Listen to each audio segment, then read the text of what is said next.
Oh no, my mustache is gone. That was stupid, I know. So today I want to talk to you guys about 5 reasons I love Taiwan. First off, I have to say thank you to everybody who subscribed to my channel in the last video that I had done. Also liked my video. Thank you guys very much. It helps me understand what I can bring forth and make better with my content. Also, if you guys don't like my content, please feel free to leave comments down below or dislike my video. Seriously, I don't want you to like it even if it sucks, right? Anyways, my name is Tommy and this is 5 reasons I love Taiwan. Number 1, I love Taiwan's support for local communities.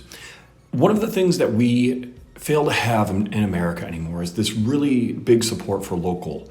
And one of the things that's great about Taiwan is that you have so many mom and pop shops that are on every street corner. And this makes it so that way there's so many different places you can go to, so many different things that you can check out. Not only is it mom and pop's places for food, there's bakeries, there's grocery stores, there's even tourism activities, things that are run by the local people versus big corporations. And I'm not saying there's anything wrong with big corporations, but in America, we've lost a lot of that. We've lost a lot of those small mom and pop's places having a footing in the culture. And one of the things that I love is the fact that it actually keeps prices at an affordable rate as well. Because there is so much competition going on between different shops in the local areas, it makes it so that way everybody has to be within a specific price range so that the consumer actually wants to come to them. This is something that is awesome because it gives people jobs, one, and it also helps the consumers because it gives us affordable things that we can purchase. So that is one of the biggest reasons I love Taiwan. Number 2, I wanted to talk about beautiful scenery that Taiwan has. Okay, from everywhere that you're at on the island, there's something beautiful you can see. As a foreigner myself, everything's beautiful just because of the fact that I never got to see all these Chinese characters. I never got to see all these roads that were lined with people and different shops. But outside of the cities, there's a lot of beautiful things too. Like you can go out to the mountains, for example, where we live in Taichung. There's Dakeng, there's all these different areas that you can go hiking, camping, just tons of different outdoor activities. As well, if you go down south, there's Kenting and there's Kaohsiung. If you go down to the east coast, there's Hualien, which is just beautiful places. Actually, surprisingly enough, having lived in Utah for 5 years, there's a lot of that reminded me of my time living in Utah, which was really cool. Kind of gave me a slice of home. Anyways, if you go up to Ilan, there's a bunch of hot springs. There's a bunch of really cool, like old historic monuments of Taiwan all throughout the island. And it makes it so that way there's just so much to do and you really can't see it. I've seen other videos that people have posted before that people are talking about how you can, travel the island in 5 days. I don't really think you could.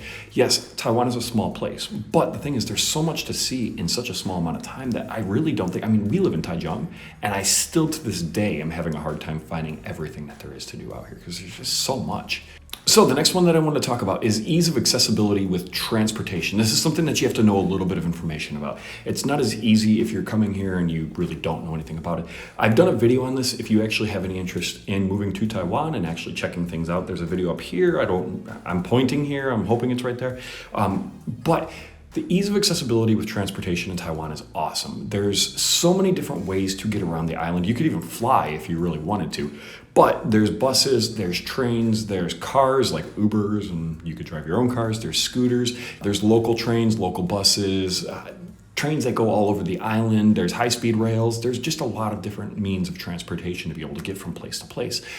One of the things that I love about this is that all of the transportation is actually pretty affordable. So there's just a lot of means of transportation out in Taiwan, and it's really easy to get from place to place. If you're in a local city, even like Taichung, if you move to a city like Taichung right now, they actually have free bus service that's within 10 kilometers, which is awesome if you have a bus pass. But the awesome thing about this too is that bus pass is good in almost every city throughout Taiwan. So you can use that bus pass to be able to get around on the local transportations, which is awesome. The next one is something that I absolutely love about being in Taiwan. Okay, I don't speak Chinese, right? So maybe I'm wrong. Huh? But everybody that I come about is generally really warm and really welcoming to foreigners. Until I probably run into that one person who's talking Chinese behind my back that I can't understand. Every restaurant that we go to, people are always willing to go out of their way. And one of the things that's awesome about this is the fact that we really don't struggle on a daily with not being able to speak Chinese. It's hard to read a lot of the signs. We don't know where we're going half the time. But when we get there, almost everybody's willing to go out of their way to be able to help us with English in some way, shape, or form. And even on a place like Taiwan where English isn't the predominant language, they still help out quite a bit, which is really awesome because it makes me feel more at home than I would have expected. So people's friendliness in Taiwan has been a great thing for us as well. But the other part, this goes into number 5 that I wanted to talk about, is people's realism here. My big thing though is that people in Taiwan are very real.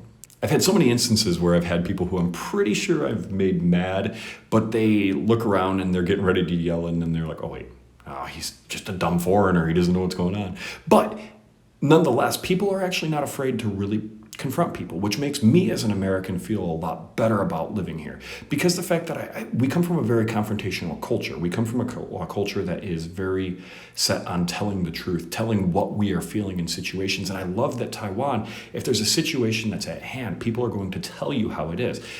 Yes, I might not understand how to speak Chinese, but at the same time, I actually can get cues from people because they don't hide their feelings. They don't hide what they're trying to say.